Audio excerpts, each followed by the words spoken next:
ওসব কিছু না, মেয়েটা যখন গাছকে বিয়ে করতে চাইছে তা বিয়ে দিয়ে দাও না। কোনো উপায় না দেখে শেষ পর্যন্ত মুক্তার বাবা মা গাছের সাথেই মুক্তার বিয়ে দেয়। বিয়ে শেষে মুক্তা গাছকে জড়িয়ে ধরে, আর সাথে সাথে গাছের জায়গায় এক সুদর্শন যুবক দাঁড়িয়ে থাকে। মুক্তা ছোট থাকতেই তার মা মারা যাওয়ায় তার বাবা নতুন বিয়ে করে।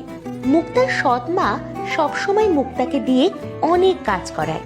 মুক্তাও সাদা মনে ছোটবেলা থেকেই সৎ মায়ের কথা মতো সব কাজ করতে থাকে। মুক্তার 7 বছরের একটা ছোট বোন আছে, নাম ময়ূরী। আপু, ও আপু, তুমি এত রাতে বারান্দা ঝাড়ু দিচ্ছ কেন? বারান্দা ঝাড়ু না দিলে যে ময়লা জমে যাবে, আর এতে করে তুমি যখন ময়লা ঘরে চলাফেরা করবে তখন তুমি রোগ জীবাণুতে আক্রান্ত হয়ে অসুস্থ হয়ে পড়বে।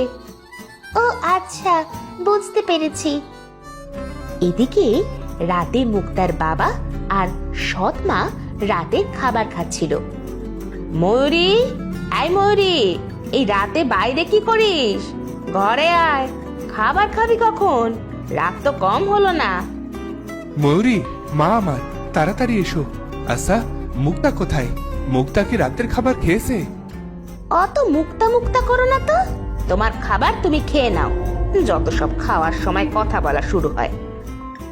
ময়ূরীর বাবা মা রাতের খাবার খেয়ে ঘুমিয়ে পড়ে, আর এদিকে মুক্তা ঝাড়ু শেষে থালা বাসন ধুয়ে তারপর খেতে বসে।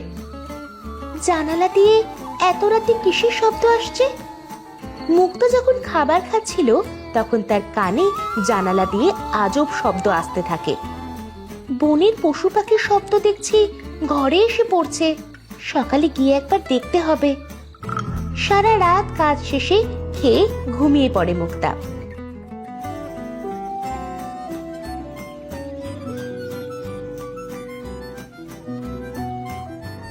অনেক রাতে ঘুমানোর কারণে সকালে উঠতে মুক্তার দেরি হয়ে যায়।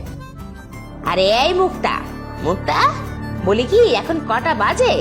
সেই কখন সকাল হয়েছে, আর ওদিকে যে সকালের বাসি উঠোন ঝাড়ু দেওয়া হয়নি। আমি আমি এক্ষুনি হাত মুখ ধুয়ে উঠোন ঝাড়ু দিচ্ছি মা। 8টা বাজে উঠোন ঝাড়ু দিতে? তা বলি সকালের সবজি কাটবে কখন? ওইদিকে যে ছোট বোনটার কাঁথা কাপড় এখনো ধোয়া হয়নি। আহারে, ছোট মেয়েটা মনে হয় আজ রাতে ভেজা কাঁথায় ঘুমোবে। আমি যাচ্ছি মা, এক্ষুনি সব পরিষ্কার করে দিয়ে আসছি। এরপরে মুক্তা বাড়ির কাজে লেগে পড়ে।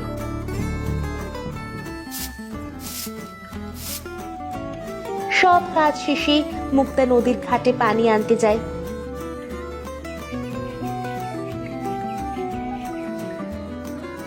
এদিকের পানিটা কেমন যেন, অন্য পাশ থেকে পানি নেই।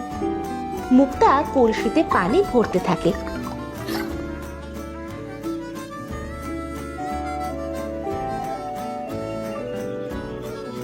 পানি ভরে মুক্তা ভরা কলসি নিয়ে বনের ধার দিয়ে আসতে থাকে। আর তখনই মুক্তার রাতের অদ্ভুত শব্দের কথা মনে পড়ে যায়। আরে, আমার তো মনেই নেই বনের ভেতর থেকে রাতে যে অদ্ভুত শব্দ আসলো সেটা তো দেখা হলো না। এই বলে মুক্তা কলসি নিয়ে বনের ভেতর যেতে থাকে। বনের ভেতরে মুক্তা হাঁটতে থাকে। কই, কোনো কিছুই তো দেখতে পাচ্ছি না। তাছাড়া রাতে যে অদ্ভুত শব্দ শুনলাম সেটাও তো কোনো পশু পাখির বলে মনে হলো না। এমন সময় মুক্তার পায়ে একটা পিঁপড়া কামড় দেয়। উফ, পিঁপড়া! পিঁপড়ার কামড়ে মুক্তার কলসি মাটিতে পড়ে যায়। কলসির সব পানি গড়িয়ে পড়ে যায়। আরে, এ কি? বনের এই গাছটা হঠাৎ শুকিয়ে গেল কি করে? মুক্তার কলসির সব পানি একটা ছোট্ট শুকনো গাছের গোড়ায় পড়ে। যাক বাবা, পানিতে এবার গাছটা ভালোই ভালো বেঁচে উঠলেই হলো। আবার কাল এসে দেখে যেতে হবে।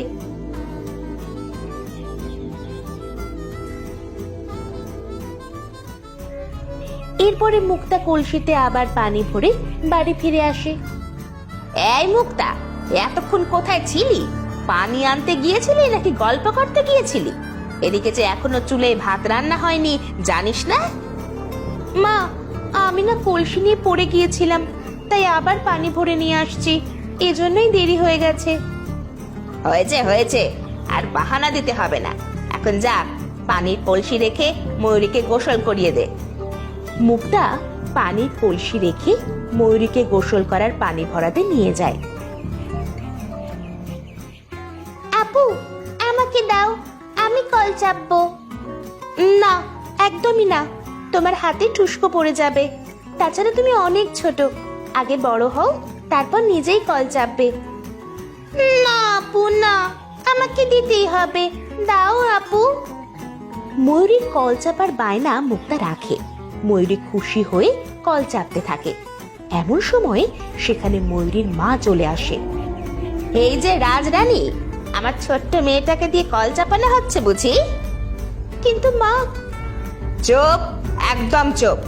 আমি সব জানি, তুই আমার অজান্তেই আমার মেয়েকে দিয়ে কাজ করাস। না মা, মুক্তা আপু আমাকে কল চাপতে দেয়নি, আমি নিজেই জোর করে নিজে নিজে কল চাপছি। তুই চুপ কর, এখন তো দেখছি ছোট্ট মেয়েটাকে ভয় দেখিয়ে ওর পক্ষে কথা বলাচ্ছে, যত সব। মুক্তা তার মায়ের কথায় তেমন কষ্ট পায় না, কারণ সবসময় তার মা এরকম করে। এদিকে মুক্তা সব কাজ শেষ করে থালা বাসন মাজছিল। তখন সেখানে মুক্তার ছোট বোন ময়ূরীও যায় আর গিয়ে বলে, মুক্তা আপু, আমাকে ক্ষমা করে দাও, আমার ভুল হয়ে গেছে। ধুর পাগলি, কি বলছিস এসব? তুই তো ছোট, আর ভুল করলি কোথায়? ভুল তো আমারই হয়েছে, তোকে যে কেন কল চাপতে দিয়েছি। আপু, তোমাকে একটা জিনিস দেখাবো, আমার আমার সাথে এসো।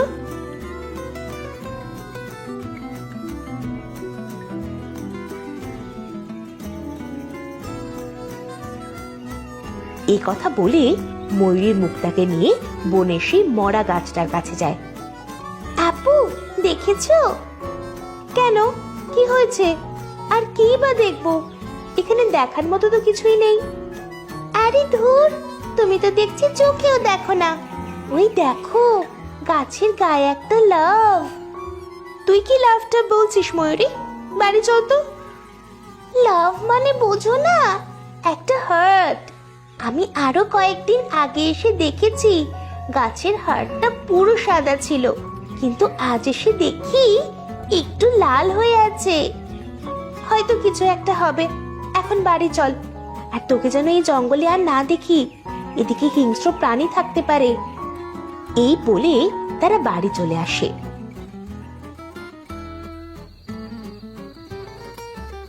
মুক্তা রাতে যখন ঘুমিয়েছিল, তখন মধ্যরাতে আবার সে অদ্ভুত শব্দে মুক্তার ঘুম ভেঙে যায়। আরে, এটা কিসের শব্দ? কোনো প্রাণী তো এইভাবে ডাকে না। যাই হোক, শব্দটা কিন্তু অনেক সুন্দর, সকালে কি দেখতে হবে। পরের দিন সকালে মুক্তা ঘুম থেকে উঠে উঠোন ঝাড়ু দিচ্ছিল। দে, ঝাড়ুটা আমার কাছে দে। যা, তুই গিয়ে নদী থেকে পানি নিয়ে আয়। মুক্তা তার সৎ মায়ের কথা মতো কলসি নিয়ে নদীতে পানি আনতে যায়। কাল রাতে সেই অদ্ভুত শব্দটা এই জঙ্গল থেকে আসছিল। গিয়ে দেখি তো কিসের শব্দ। মুক্তা কলসি নিয়ে আবার সে জঙ্গলে যায়। জঙ্গলে গিয়ে মুক্তা হাঁটাহাঁটি করতে থাকে, কিন্তু কোথাও কোনো কিছুই দেখতে পায় না। বুঝি না, রাতে জঙ্গলে কি যে ওই অদ্ভুত শব্দ করে। এবার মুক্তা আবার সে গাছটিকে দেখতে পায়।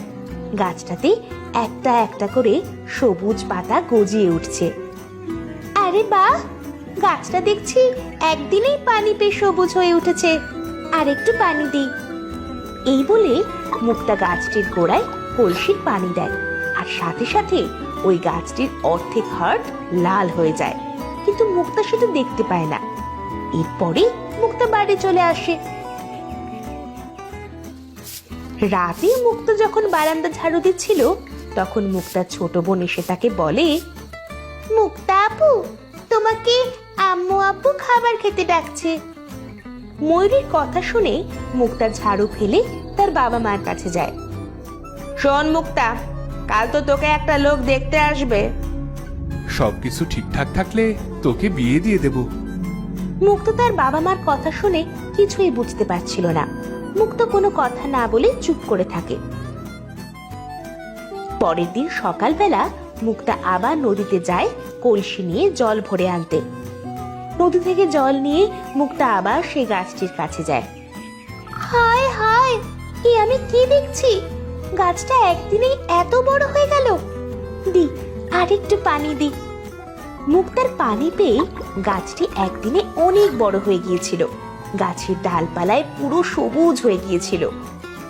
যাক, আমার পানি পেয়ে একটা গাছ জীবন্ত হয়ে উঠল। আহা, গাছের নিচে যে কত শান্তি। মুক্তা কলসি রেখে গাছের পাশে হেলান দেয়। আহা, কি ঠান্ডা, গাটা একেবারে জুড়িয়ে গেল। সে গাছের নিচে বসে অনেক শান্তি পাচ্ছিল। কিন্তু একসময় মুক্তা গভীর ঘুমে ঘুমিয়ে পড়ে। এমন সময় সেখানে ময়ূরী আসে। গাছটা দেখছি কত বড় হয়ে গেছে। আরে, হাড়টাও দেখছি আগের থেকে অনেক লাল হয়ে গেছে। ময়ূরী গাছের নিচে তাকিয়ে দেখে মুক্তা ঘুমিয়ে আছে। আপু, আপু, তুমি এখানে ঘুমোচ্ছ? আর ওদিকে যে কত কাহিনী হয়ে গেল সেটা কি জানো? আমি আমি যে কখন ঘুমিয়ে পড়েছি কিছুই বুঝতে পারছি না। আর বাসায় কি হয়েছে রে ময়ূরী? তোমাকে দেখতে একটা লোক এসেছিল, কিন্তু তুমি নেই বলে চলে গেছে। হায় হায়, এখন বাড়ি গেলে মা তো আর আস্ত রাখবে না। আল্লাহ, তুমি রহমত করো। আমি যে কোন ফাঁকে ঘুমিয়ে পড়েছি। ধ্যাৎ। যাই বলো আপু, এক হিসেবে ভালোই হয়েছে।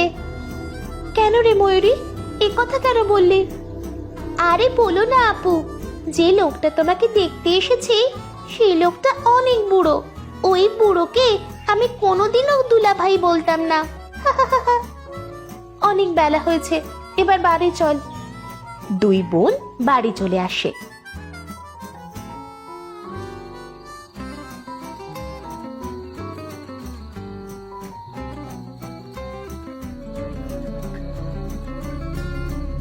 রাতে মুক্তার মা বাবা মুক্তাকে ডাক দেয়। মুক্তা, তুই জানিস না কত কষ্ট করে তোর জন্য একটা ছেলে পেয়েছিলাম, আর তুই কি না না না না তুই আর আমার মান সম্মান বলতে কিছুই রাখলি না মুক্তা। কি আর করবে, মান সম্মানওয়ালা মেয়ে তো আর জন্ম দাওনি, দিয়েছো এক বজ্জাত মেয়েকে জন্ম। ওভাবে বলো না মা, আমি। হয়েছে হয়েছে, এখন ন্যাকা কান্না কাঁদতে হবে না। যত সব আমার ঘরে এসে জুটেছে। কত কষ্ট করে আমার বাপের বাড়ির গ্রাম থেকে সম্বন্ধ এনেছিলাম। তুমি চুপ করো, অনেক হয়েছে। ওর কপালে যা লেখা আছে তাই হবে। হ্যাঁ হ্যাঁ, অনেক তো হবেই। মেয়েকে এবার গাছের সাথে বিয়ে দিয়ে ঘর জামাই করে দাও, যত সব। মুক্তা কাঁদতে কাঁদতে তার ঘরে চলে যায়। হে খোদা, তুমি আমার কপালে আর কত অঘটন লিখে রাখছো, আমি যে আর সইতে পারছি না। থাক আপু, কেঁদো না। আল্লাহ যা করে আমাদের সবার ভালোর জন্যই করে। ময়ূরী তার বাবা মার কাছে চলে যায়। এদিকে মুক্তা তার রুমে কাঁদতে কাঁদতে একসময় ঘুমিয়ে পড়ে। রাত তখন অনেক গভীর, সবাই তখন ঘুমিয়ে গেছে। গভীর রাতে আবার ওই একই আজব আর অদ্ভুত শব্দে মুক্তার ঘুম ভেঙে যায়। আজ আবার ওই শব্দে ঘুমটা ভেঙে গেল, কিন্তু বুঝি না এত রাতে কি এরকম শব্দ করে। যাই হোক, শব্দটা আমার কাছে দারুণ লাগে, গিয়ে একবার দেখে আসি তো। এই বলে মুক্তা ঘর থেকে বের হয়ে যায়। আকাশে চাঁদ উঠেছে, চারিদিকে পূর্ণিমার আলোয় ঝলমল করছে। মুক্তা ওই শব্দের দিকে হেঁটেই চলেছে। ঘর থেকে বের হয়ে হেঁটে হেঁটে নদীর পাড়ে আসে। নদীর পথ ধরে ধরে জঙ্গলে চলে আসে মুক্তা। অদ্ভুত শব্দে মুক্তা বিমোহিত হয়ে কোন সময় যে সেই গাছটার কাছে চলে এসেছে মুক্তা নিজেই বুঝতে পারেনি। কে তুমি? তোমাকে তো আগে কখনো দেখিনি। তুমি এই গাছের নিচে বসে বাঁশি বাজাচ্ছ কেন? আমি অচিন রাজ্যের রাজকুমার। এই গাছটাই আমার প্রাণ। আমি এই গাছের ভেতরে বন্দি। কি যাতা বলছো? মানুষ আবার গাছে বন্দি কি করে হয়? এটা আমিও বিশ্বাস করতাম না, আমার রাজ্যে এক কথা বলা গাছ ছিল, কিন্তু আমি তাকে বিশ্বাস করতাম না। ভাবতাম কোনো জাদুটোনা হবে, আর তাই একদিন তাকে বিশ্বাস না করে ব্যঙ্গ করি, আর সে আমাকে রাগ করে অভিশাপ দেয়। আমি সারা জীবন গাছে বন্দি থাকবো। গাছ যদি পানি না পায় তাহলে একসময় পানির অভাবে মারা যাব। সে এটাও বলে কোনো মেয়ে যদি আমাকে পানি দিয়ে যত্ন নেয় তাহলে আমি প্রতি রাতে মানুষ হতে পারবো, কিন্তু দিনে আবার গাছেই বন্দি থাকবো। এসব কি বলছেন রাজকুমার? আপনি তাহলে দিনে আবার বন্দি হয়ে থাকবেন, কিন্তু সারা জীবনের জন্য মানুষ হতে পারবেন না? হ্যাঁ পারবো, আমি আবার পুরো মানুষ হতে পারবো। কিভাবে কিভাবে আপনি আমার মানুষ হতে পারবেন? তুমি আমাকে আবার মানুষ রূপ দিতে পারো। কিন্তু আমার তো কোনো জাদু শক্তি নেই, আমি কিভাবে আপনাকে মুক্ত করব? যদি তুমি দিনের বেলায় এই গাছকে বিয়ে করো তবে আবার আমি মানুষ হতে পারবো। কিন্তু আমার মা তো আমাকে অন্য জায়গায় বিয়ে দেবে, আমি যে বাবা মার অবাধ্য হতে পারবো না। তুমি না পারলে আমাকে সারা জীবন এই গাছে বন্দি হয়ে থাকতে হবে। আমি হয়তো চেষ্টা করলে পারবো। তুমি আমার জীবন বাঁচিয়েছো, আমি জানি তুমি আমাকে আবার মানুষ। আর তখনই সকাল হয়ে যায়। মুক্তার সামনে সুদর্শন রাজকুমার গাছের সাথে মিশে যায়। মুক্তা সকাল হওয়ার পরেও বাড়ি যায় না, সে সেই গাছের সামনেই দাঁড়িয়ে থাকে। মুক্তার মা সেখানে এসে মুক্তাকে গালমন্দ করে। মুক্তা কোনো কথায় কর্ণপাত করে না। মুক্তার বাবা আসে মুক্তার কাছে। মা আমার বাড়ি চল, আমি বুঝতে পেরেছি তোকে গালমন্দ করা ঠিক হয়নি। চল মা, বাড়িতে চল। ওগো, এত তেল দিতে হবে না, খিদে পেলে সোজা বাড়ি চলে আসবে। মা এরকম করিস না, বাড়ি চল। এই বয়সে বাইরে থাকলে তোর নামে যে বদনাম ছড়িয়ে পড়বে। অতই যখন গাছের সাথে পিরিত, তো বিয়েটা গাছের সাথে দিয়ে দিও, বুঝলে? তোমার মেয়েকে কে আর বিয়ে করবে? হ্যাঁ মা, আমি এই গাছকে বিয়ে করব। আমাকে এই গাছের সাথে বিয়ে দিলে আমি তবে বাড়ি যাব। এই মেয়ে দেখছি পাগল হয়ে গেছে। না মা, আমি পাগল হইনি। আমি তোমায় আজ ঘর ঝাড়ু দিয়ে দিইনি, তোমার নদী থেকে পানি এনে দিইনি, তোমার থালা বাসন ধুয়ে দিইনি, তোমার সব কাজ করে দিইনি, তাই আজ আমি পাগল হয়ে গেছি? এসব তুই কি বলছিস মুক্তা? ওসব কিছু না, মেয়েটা যখন গাছকে বিয়ে করতে চাইছে তা বিয়ে দিয়ে দাও না। কোনো উপায় না দেখে শেষ পর্যন্ত মুক্তার বাবা মা গাছের সাথেই মুক্তার বিয়ে দেয়। বিয়ে শেষে মুক্তা গাছকে জড়িয়ে ধরে, আর সাথে সাথে গাছের জায়গায় এক সুদর্শন যুবক দাঁড়িয়ে থাকে। এ কি ঘটনা ঘটলো আমার সামনে? মা, বাবা, এই হলো রাজকুমার জায়ান। তোমাদের সব খুলে বলবো, এখন বাড়ি চলো। এরপরে তারা সবাই বাড়ি চলে যায়।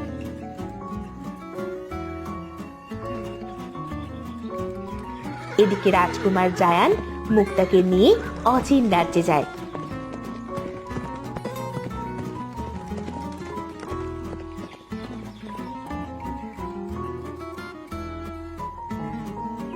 সেখানে ধুমধাম করে মুক্তা আর জায়ানের বিয়ে হয়। তো বন্ধুরা, ভিডিওটি কেমন লাগলো? যদি ভালো লাগে চ্যানেলটি সাবস্ক্রাইব করে বেল আইকনটি বাজিয়ে দিও। দেখা হচ্ছে পরের ভিডিওতে। ধন্যবাদ।